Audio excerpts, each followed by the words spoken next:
Hello everyone, welcome back to the Kshithij Anand Podcast. If you joined us for the previous episode, we had an insightful conversation with Trisha S.S. Belman about the evolving world of AI tools and how they're reshaping our digital skills. Today, we're continuing that journey but with a twist. We're diving deeper into non AI tools, including some of the diverse digital skills Trisha has mastered over time. So let's jump right in. So, Trisha, welcome back again. Yesterday, we spoke about a lot of AI tools and their usage, like sound creation, video creation, image creation, text creation, so on and so forth. And I remember you also spoke about non AI tools. So, can you please brief about that? Yeah, sure. So, when it comes to non AI tools, I have trained myself in a variety of areas, including 2D and 3D game development, website design, animation, and AR development. I have also explored different AI tools as well. The reason for learning non AI tools is simple. AI can assist with certain tasks, but it isn't a complete solution. For instance, if you are building a website, AI can generate the HTML, CSS, and images, but you still need to combine these elements, apply your logic, and refine the output, right? AI acts as a support system. Mastering non AI tools allows you to refine and customize your work effectively. That's really interesting. I also remember you know various skills like 2D animation, 3D animation, 2D and 3D game development, 3D modeling, so on and so forth. So, my question is, what are the benefits of learning these various skills? That is a great question. AI can generate code, images, videos, and text, but relying on just one skill isn't enough. A multidisciplinary approach is crucial. For example, when I had developed a 3D game, I had to design the UI, create the models for the characters and obstacles, build the game mechanics, and define the logic for getting rewards such as coins and energy loss, such as when you run, you lose energy, right? AI can assist with certain elements, but having multiple skills allows you to integrate AI generated content and enhance it manually.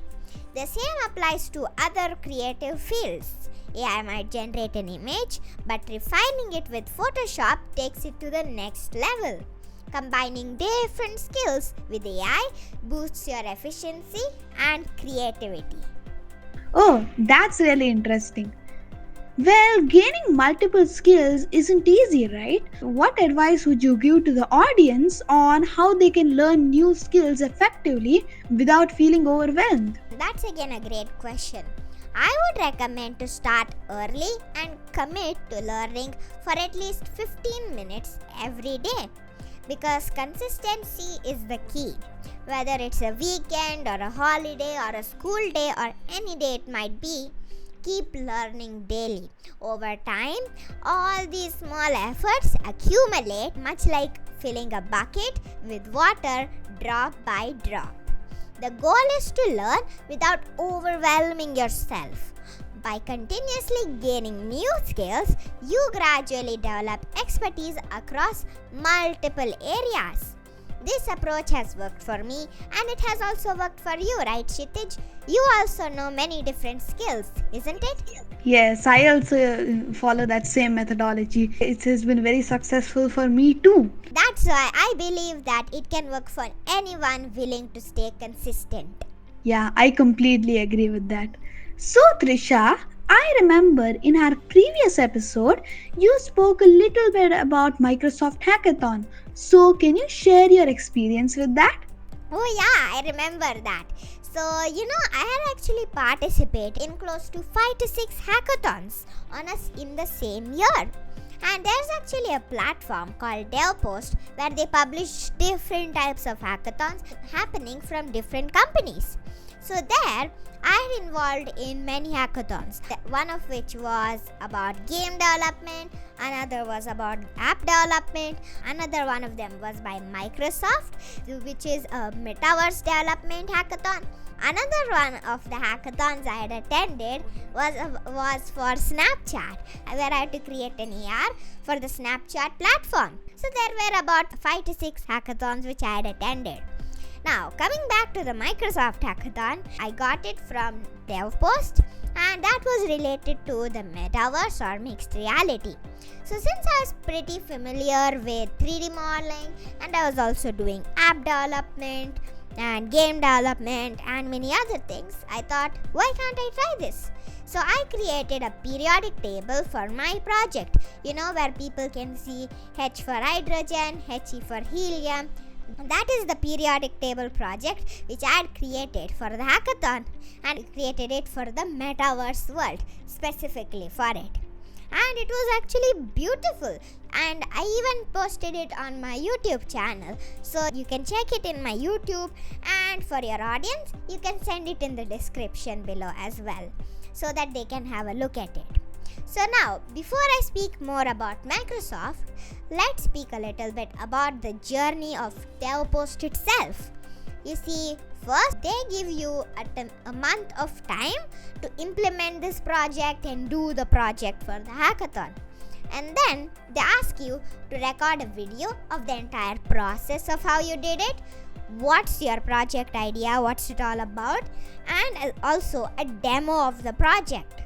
So they had told to document all of this in one video, and I had done that. I documented the entire process of how I created it, and the demo of my metaverse project, as well as what's my idea all about, everything.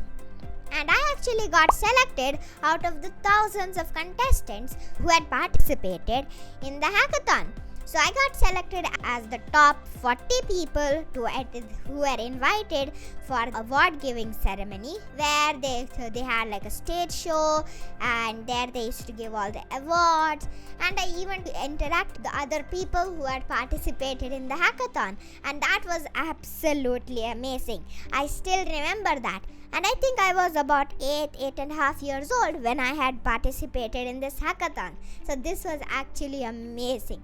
I still remember it to this day. Yes, I actually remember that Microsoft Hackathon. Even I had participated in it, and I was selected out of those 40 people. And I also recall that memorable metaverse meeting with everyone. It was so fun. So, for someone who wants to get started with digital skills, would you recommend them to start with text-based programming like Python or JavaScript, or do you have any different suggestion?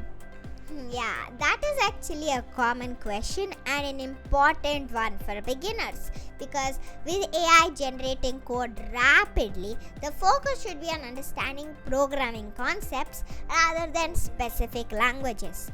It doesn't matter whether you start with Python, Java, or JavaScript.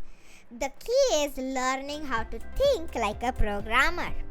When learning text-based programming, syntax errors can be frustrating and slows down progress. That is why I started out with visual-based programming, which helped me grasp the programming logic without having to worry about syntax.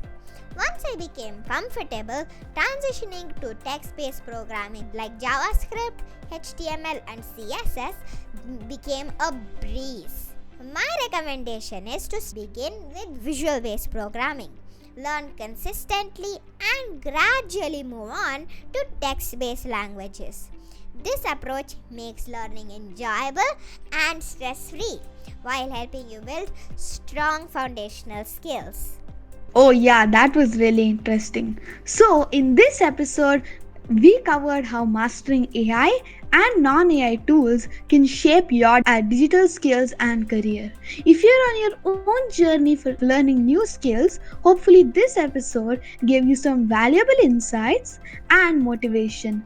And make sure to like, subscribe, and share it with someone who might find it helpful.